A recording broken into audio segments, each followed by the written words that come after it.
Hello दोस्तों, कैसे आप सभी। आज इस वीडियो के अंदर देखने वाले हैं राजस्थान की जो भी परियोजनाएं हैं उन सभी को आज इस वीडियो के अंदर देखेंगे। साथ में ये टॉपिक है, बहुत ही महत्वपूर्ण टॉपिक है, इससे रिलेटेड क्वेश्चन कई बार एग्जाम में भी पूछे जाते हैं।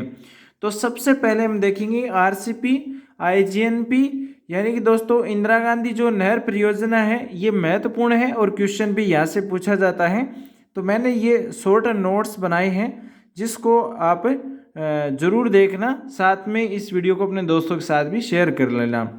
ठीक है, ये है आरसीपी, इसको आईजीएनपी बनाया गया था 3 नवंबर 1984 को। ठीक है, 3 नवंबर 1984 को आरसीपी से आईजीएनपी नाम है वो बनाया गया था। आईजीएनपी इंदिरा गांधी नहर परियोजना नाम इसका दिया गया था। उसके बाद में देखो जो ये आरसीपी है ना, राजस्थान नहर परियोजना है, तो इसका नाम चेंज करके इंदिरा गांधी नहर परियोजना किया गया था तो 3 नवंबर 1984 को।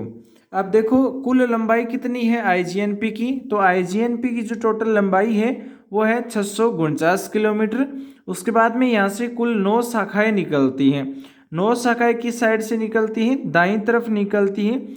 जब इसे जो नहर परियोजना है इसके अंदर आप जाते हैं, देखते हैं, तो इसकी जो दाईं तरफ है वहाँ से 9 कुल शाखाएं निकलती हैं। तो मैंने यहाँ पर मैप के द्वारा समझाया। देखो ये जो आईजीएनपी है ना, ये कहाँ से निकलती है, तो ये व्यास और सतलज दोनों नदियों के दोनों का जो संगम होता है ना, व्यास और सतलज नदी का, तो वहाँ पर एक बांध बनाया गया है, एक बैराज बनाया गया है, हरीके बैराज।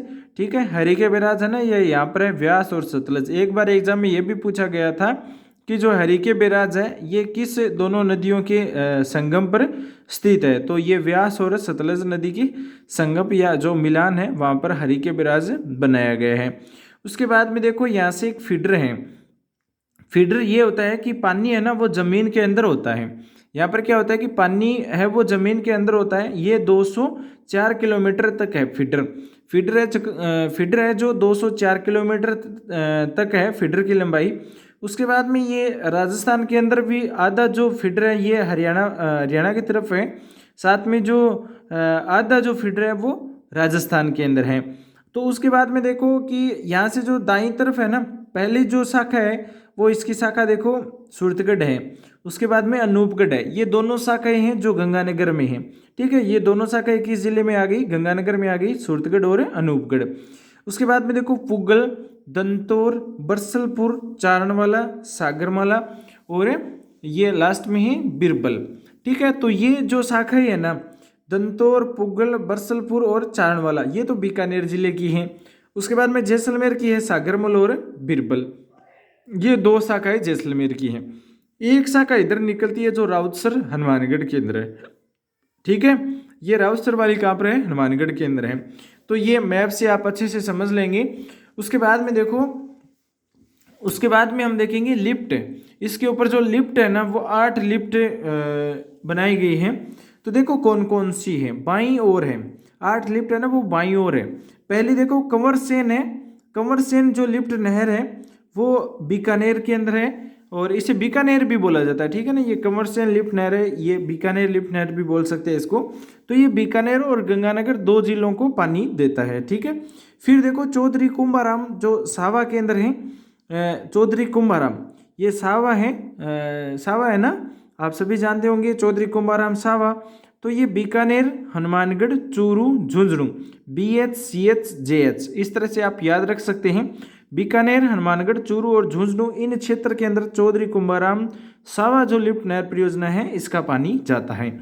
उसके बाद में देखो गजनेर, पन्नालाल बारूपाल, गजनेर है वो पन्नालाल बारूपाल भी बोलते हैं इसे। ठीक है, ये बीकानेर और नागौर, बीकानेर और नागौर दोनों जिलों के अंदर इसका पानी जाता है। कोलायत लिफ्ट नहर परियोजना है, ये करनी सिंह नाम है इसका। ठीक है, कोलायत लिफ्ट है ये करनी सिंह, और इसे देखो जोधपुर, बीकानेर 2 जिलों के अंदर जाता है। जोधपुर और बीकानेर 2 जिलों के अंदर कोलायत लिफ्ट या करनी सिंह जो लिफ्ट परियोजना है इसका पानी जाता है। फलोदी, फलोदी जंबेश्वर लिफ्ट परियोजना है, ये बीकानेर, जोधपुर, जैसलमेर। तो ये आपको याद करनी है। कमरसेन Bikaner Ganganagar, Chaudhary Kumbharam BH CH JH Gajner Bikaner Nagaur हो गया, और कोलायत जोधपुर बीकानेर हो गया। दंत जो फड़ौदी है जंबेश्वर लिफ्ट नहर परियोजना बीकानेर जोधपुर और जैसलमेर हो गया। तो ये हो गया। उसके बाद में देखो यहाँ पर हमने 5 देख ली हैं। अब हम देखेंगे अगली 6 नंबर पर। 6 नंबर पर दे रखी है पोखरण। पोखरण जो जयनारायण व्यास भी बोलते हैं इसे, ये नया नाम है, ठीक है ना। पोखरण लिफ्ट नहर का जयनारायण व्यास जैसलमेर और जोधपुर में है, जैसलमेर और जोधपुर में है। उसके बाद में देखो बांगड़सर, जिसे वीर तेजाजी लिफ्ट नहर परियोजना भी कहते हैं, जो बीकानेर में है। बांगड़सर वीर तेजाजी के नाम आते हैं, आपको बीकानेर करना है। जोधपुर लिफ्ट जो राजीव गांधी है और जोधपुर में ही है। जोधपुर लिफ्ट है जो राजीव गांधी है, लिफ्ट नहर परियोजना जोधपुर में ही, ये आपको ध्यान रखना है। 8 लिफ्ट बताइए आपको। उसके बाद में देखो मरुगंगा थार की जीवन रेखा भी इसे बोलते हैं। ये इसके दोनों उपनाम है, मरुगंगा और थार की जीवन रेखा। इसके प्रणेता माने जाते हैं शार्दुल सिंह जो बीकानेर के थे, और इंजीनियर हैं कंवर सेन। ये महत्वपूर्ण है, यहाँ से क्वेश्चन पूछा गया था। इंजीनियर कौन था? कंवर सेन था। उसके बाद में देखो पुस्तक कौन कौन सी है। पुस्तक है एक बीकानेर राज्य की पानी की आवश्यकता। बीकानेर राज्य की पानी की आवश्यकता, ये एक पुस्तक है। हिमालय का पानी थार में आता है, ये समझ गए होंगे आप। व्यास नदी है वो हिमालय से आती है, हिमालय सतलज ये दोनों नदियाँ हैं वो हिमालय की तरफ से आती है, इसलिए यहाँ पर हिमालय का पानी थार में आता है। इस बुक में लिखा गया है कि बीकानेर राज्य की पानी की जो आवश्यकता है ना, ये बुक है, इसके अंदर लिखा गया है ये। अब देखो इसकी शुरुआत कब की गई थी, ये महत्वपूर्ण है। जो ये क्वेश्चन है ना, ये question Rajasthan police CET exam, इन अन्य एग्जामों में ये क्वेश्चन पूछा गया है एक बार, कि जो आईजीएनपी है इसकी शुरुआत कब की गई थी और किसने की थी। तो 31 मार्च 1958 को जेबी पंत, 31 मार्च 1958 को जेबी पंत के द्वारा इसकी शुरुआत की गई थी, और पानी छोड़ा गया था सर्वपल्ली राधाकृष्णन के द्वारा, जो 1961 में इन्होंने पानी छोड़ा, और नौरंगदेश्वर वितरिका, ठीक है। ये आप समझ गए होंगे, पानी छोड़ने वाले थे सर्वपल्ली राधाकृष्णन और शुरुआत करने वाले थे 31 मार्च 1958 को जेबी पंत, तो नौरंगदेश्वर वितरिका थी। और कुल लंबाई देखो, यहाँ पर हम फीडर की लंबाई देखेंगे। कुल लंबाई 649 किलोमीटर है आईजीएनपी की। आईजीएनपी की टोटल लंबाई कितनी है दोस्तों? 649 किलोमीटर है, जिसमें 204 किलोमीटर तो क्या है, फीडर है, और 445 किलोमीटर मुख्य नहर है। तो मुख्य नहर की लंबाई कितनी हो गई? 445 किलोमीटर, और फीडर की हो गई 204 किलोमीटर। अब देखो फीडर की बात करें ना, तो फीडर 149 किलोमीटर तो पंजाब और हरियाणा के अंदर है, और 45 किलोमीटर राजस्थान के अंदर है, जो खरा टिब्बी हनुमानगढ़ में है। ये खरा क्षेत्र है ना टिब्बी, यहाँ पर 35 किलोमीटर फीडर की जो लंबाई है वो राजस्थान के अंदर है, और 149 किलोमीटर फीडर की लंबाई पंजाब और हरियाणा में है। कुल लंबाई है 649 किलोमीटर, 204 फीडर है, 445 मुख्य नहर की लंबाई है। अब देखो सेम क्या होता है, सेम वाला है ना, ये कुछ दिन पहले ये क्वेश्चन चर्चा में था, अब तो नहीं पूछते हैं, बाकी हम देखेंगे कि सेम क्या होती है। तो सेम है ये जलमग्नता कोशिकात्व विधि होती है, स्पेदा निवारण इंडो डच परियोजना। यहाँ पर क्या है कि जो हनुमानगढ़ गंगानगर के आसपास जो इस नहर के आसपास जो भी क्षेत्र आता है ना, वहाँ पर क्या था, सेम की समस्या थी। यानी पानी का जो स्तर है नीचे का वो ऊपर आ जाता है, और जो भूमि है ना, जो ज़मीन है वो दलदली हो जाती है, यानी कांप बन जाती है। तो वहाँ पर मकान गिर जाते हैं, जो ज़मीन है वो किसी के उपयोग के लेने के लिए काम में नहीं रहती है, ना फसल होती है, क्योंकि वहाँ पर कीचड़ कीचड़ हो जाता है। तो ये सेम वही होती है, यहाँ से ज़मीन के अंदर से क्या हो जाता है, पानी आना शुरू हो जाता है केशिकात्व विधि के द्वारा। ऐसे नहीं आता है, केशिकात्व यानी कि दोस्तों गिल्ला हो जाता है, कीचड़ हो जाता है। तो ये सेम की समस्या रहती है इन क्षेत्र में। स्पेदा की बात करें तो स्पेदा जो होता है ना, ये स्पेदा जो पौधा है ना, ये क्या करता है, पानी सबसे ज़्यादा इनको चाहिए, और इसकी जड़ है वो ज़मीन में सबसे नीचे होती है स्पेदा की। इसलिए सरकार ने क्या किया कि यहाँ पर एक परियोजना चला दी, इंडो डच परियोजना। जब भी आप आईजीएनपी के आसपास क्षेत्र में जाएंगे या उसी क्षेत्र से हैं, तो वहाँ पर स्पेदा सबसे ज़्यादा लगाया जाता है। जो स्पेदा का पौधा है ना, ये सबसे ज़्यादा लगाते हैं। क्यों लगाते हैं? क्योंकि ये पानी अधिक लेता है, और पानी अधिक लेगा ज़मीन से, तो सेम की समस्या कम हो जाएगी। अब देखो वन सेवा, वन सेवा की बात करें तो पौधारोपण एक शुरुआत की गई थी, यहाँ पर एक परियोजना बोल सकते हैं पौधारोपण की, जो 2004 के अंदर शुरू की गई थी। ये क्वेश्चन पूछा गया था एक बार कि वन सेवा जो पौधारोपण की जो परियोजना है ये IGNP पर कब शुरू की गई थी, तो 2004 के अंदर। एशिया सबसे बड़ी परियोजना है, मानव निर्मित है, मानव के द्वारा निर्मित की गई है, सबसे बड़ी परियोजना है, एशिया की सबसे बड़ी परियोजना है दोस्तों। इसलिए क्वेश्चन यहाँ से बनता है, जो टॉप का क्वेश्चन होता है ना वो इसी तरह का होता है। एशिया की सबसे बड़ी परियोजना कौन सी है, तो यहाँ पर क्वेश्चन तो सीधा ये नहीं पूछेंगे कि एशिया की सबसे बड़ी परियोजना कौन सी है, बाकी यही पूछेंगे कि राजस्थान की ऐसी कौन सी परियोजना है जो एशिया की सबसे बड़ी परियोजना है। तो इस तरह से क्वेश्चन पूछेंगे जो आपको क्या करना है, IGNP करना है, और ये मानव निर्मित है। नदी देखो सतलज और व्यास हमने मैप के अंदर देखी थी। लघुपन जो विद्युत घर बनाए गए हैं जहाँ पर बिजली बनाई जाती है इस नहर से, तो एक तो मांगरोल, अनूपगढ़, बरसलपुर, सूरतगढ़ और चारणवाला, ये जो क्षेत्र है ना लघुपन विद्युत घर, एक तो मांगरोल में, अनूपगढ़ में भी बनाई जाती है बिजली, बरसलपुर में, सूरतगढ़ में, चारणवाला में, तो इन क्षेत्रों में लघुपन विद्युत घर बनाए गए हैं, बिजली बनाई जाती है। स्काडा सिस्टम एक बार पूछा गया था। स्काडा सिस्टम सर्वप्रथम किस नहर परियोजना में लागू किया गया था या लगाया गया था, तो स्काडा सिस्टम सर्वप्रथम IGNP पर ही लगाया गया था। ठीक है, अब देखो, अब देखेंगे अगला जो परियोजना है वो कौन सी है जो महत्वपूर्ण है।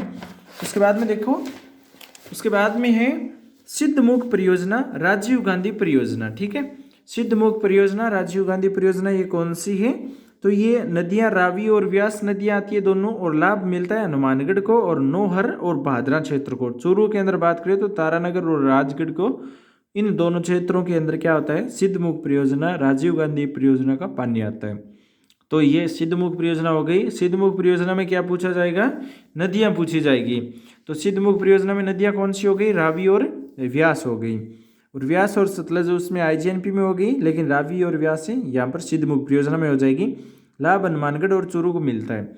अब देखो अगली है बिसलपुर परियोजना। बिसलपुर परियोजना दोस्तों महत्वपूर्ण है, एक बार एग्जाम में ये भी पूछा गया था, तो बिसलपुर परियोजना देख लो। बिसलपुर परियोजना ने, ये राजस्थान की सबसे बड़ी परियोजना है, ये राजस्थान की सबसे बड़ी परियोजना है और बनास नदी पर है और टोंक के अंदर है। ठीक है, लाभ आपको जाट याद रखना है, ठीक है ना। राजस्थान की सबसे बड़ी परियोजना है बिसलपुर परियोजना, ये भी एक बार क्वेश्चन पूछा गया था, और नदी बैस से बिसलपुर और बैस से बनास हो जाएगा, इस तरह से आपको याद करना है। बैस से बिसलपुर परियोजना और बैस से बनास से नदी है जो टोंक जिले के अंदर है। ये लाभ मिलता है जाट, जे से जयपुर, ए से अजमेर और टी से टोंक, जो सिंचाई होती है। ठीक है, टोंक में क्या होता है, सिंचाई होती है। जयपुर, अजमेर और टोंक, जाट याद रखो आप। भाखड़ा नांगल परियोजना, भाखड़ा नांगल परियोजना है ना, ये कहाँ पर है और नदी कौन सी है, देखो सतलज नदी पर है भाखड़ा नांगल परियोजना। भाखड़ा नाम आपने सुना होगा। तो भाखड़ा नांगल जो परियोजना है, ये नदी की बात करें तो सतलज नदी पर है। इसमें 4 राज्य आते हैं, एक तो राजस्थान आता है, पंजाब आता है, हरियाणा आता है और हिमाचल प्रदेश आता है। इसमें 4 राज्य आ गए, राजस्थान, पंजाब, हरियाणा और हिमाचल प्रदेश। भाखड़ा नांगल परियोजना में सतलज नदी का काम है। बांध बनाया गया भाखड़ा, और 226 मीटर ऊंचा बांध है, और इंजीनियर थे लुइस डेन। इंजीनियर कौन था, लुइस डेन था, और 226 मीटर इसकी ऊंचाई है, बांध बनाया गया है। 1963 के अंदर जवाहरलाल नेहरू ने चमत्कारी विराट वस्तु की नाम दिया इसको। जो भाखड़ा नांगल परियोजना है, भाखड़ा जो बांध बनाया गया है 1963 के अंदर, जवाहरलाल नेहरू ने इस बांध को चमत्कारी विराट वस्तु बताया है। और भारत का सबसे ऊंचा बांध है दोस्तों, भारत का सबसे ऊंचा बांध कौन सा हो गया, भाखड़ा नांगल परियोजना के अंदर जो आता है भाखड़ा बांध, भारत का सबसे ऊंचा बांध। और भारत का सबसे लंबा बांध है हीराकुंड बांध, महानदी उड़ीसा के अंदर। साथ में ये इंडिया जीके का भी क्वेश्चन आ गया। भारत का सबसे लंबा बांध, सबसे ऊंचा बांध तो ये हो गया भाखड़ा 226 मीटर, और सबसे लंबा जो बांध है भारत का वो है हीराकुंड बांध, जो महानदी पर बनाया गया है उड़ीसा के अंदर। ये आपको ध्यान रखना है, हीराकुंड वाला। अब देखो अगली परियोजना, अगली परियोजना है सरदार सरोवर परियोजना। सरदार सरोवर जो परियोजना है, ये नदी की बात करें तो नर्मदा नदी पर है, और राज्य हो जाएगा मध्य प्रदेश, MP दे रखे हैं। इसकी ट्रिक याद रखो दोस्तों, मगुराम, मगुराम है ना, मध्य प्रदेश, गै से गुजरात, रा से राजस्थान और मैं से महाराष्ट्र हो जाएगा। तो सरदार सरोवर परियोजना नर्मदा नदी पर है, और नर्मदा नदी आप जानते हैं कहाँ से निकलती है और कहाँ से ये इसका प्रवाह क्षेत्र रहता है। तो जो मग्गू राम है ना, ये नाम याद रखो आप, मध्य प्रदेश में भी रहती है, गुजरात में भी है, राजस्थान में भी है और महाराष्ट्र में है। इन चारों राज्यों से सरदार सरोवर परियोजना गुजरती है, नर्मदा नदी रहेगी। हम बात कर रहे हैं राजस्थान की, तो राजस्थान में देखेंगे बाड़मेर के अंदर गुडामलानी जो क्षेत्र है उसमें इसका पानी आता है। जालोर, सांचौर, सरते, फमारा पद्धति और सिल्लू गांव में प्रवेश 2008 में। ये जो लाइन है ना 2 नंबर वाली, जालोर, सांचौर, सरते रहेगी फमारा पद्धति। एक बार क्वेश्चन नहीं, ये कई बार एग्जाम में आया है कि ऐसी कौन सी परियोजना है जिसमें राजस्थान के अंदर उस परियोजना से अनिवार्य रूप से फव्वारा पद्धति अपनाई गई है। तो यही है दोस्तों सरदार सरोवर परियोजना, जिसका पानी लगता है जालोर और सांचौर को। क्वेश्चन ये भी पूछा गया था कि नर्मदा नदी है, नर्मदा जो सरदार सरोवर परियोजना है, नर्मदा नदी का पानी किन किन जिलों के अंदर लगता है, तो जालोर, सांचौर क्षेत्र के अंदर लगता है, और सरते है फव्वारा पद्धति, फव्वारों के द्वारा ही पानी का उपयोग लिया जाता है। सिल्लू गांव में प्रवेश हुआ था 2008 में। अब अगली जो परियोजना है वो है सुजलम परियोजना। सुजलम परियोजना दोस्तों बाड़मेर के अंदर है, और खारा मीठा, यानी खारा मीठा बोला जाता है। यहाँ पर देखो खारा से मीठा होता है। इस परियोजना के अंदर क्या होता है कि सुजलम परियोजना चलाई गई थी ना, इसमें पानी खारा हो जाता है, मीठा हो जाता है, खारा हो जाता है, मीठा हो जाता है। ये कैसे होता है? अलग अलग क्षेत्र में होता है, अलग क्षेत्र में जाने पर खारा पानी मीठा हो जाता है, तो ये सुजलम परियोजना में आता है। अब देखो व्यास परियोजना, व्यास परियोजना देखो किन राज्यों में है, तो संयुक्त परियोजना है व्यास परियोजना। एक तो पंजाब, हरियाणा, राजस्थान और हिमाचल, इन चारों राज्यों के अंदर व्यास परियोजना है। नदी रहेगी RSV, याद रखो आप, रावी, सतलज और व्यास, RSV, ठीक है। व्यास के अंदर क्या याद रखना है आपको, RSV, और पंजाब, हरियाणा, राजस्थान और HP हिमाचल प्रदेश। व्यास परियोजना रहेगी RSV, रावी, सतलज और व्यास। बांध बनाए गए 2 बांध है, एक तो पोंग बांध है जो हिमाचल प्रदेश में, दूसरा पड़ोए बांध है जो भी हिमाचल प्रदेश में है। तो ये व्यास परियोजना पर 2 बांध बनाए गए हैं। इराडी कमीशन कई बार एग्जाम में पूछा है दोस्तों, इराडी कमीशन 1986 में IGNP पर, ठीक है। IGNP पर जो इराडी कमीशन शुरू किया गया था ना, ये व्यास परियोजना में आता है 1986 के अंदर, ये साल पूछा जाता है इराडी कमीशन का। तो जाखम परियोजना देखो, जाखम परियोजना अगली है। जाखम नदी हो जाएगी, प्रतापगढ़ में है। बांध रहेगा 81 मीटर, सबसे ऊंचा बांध है।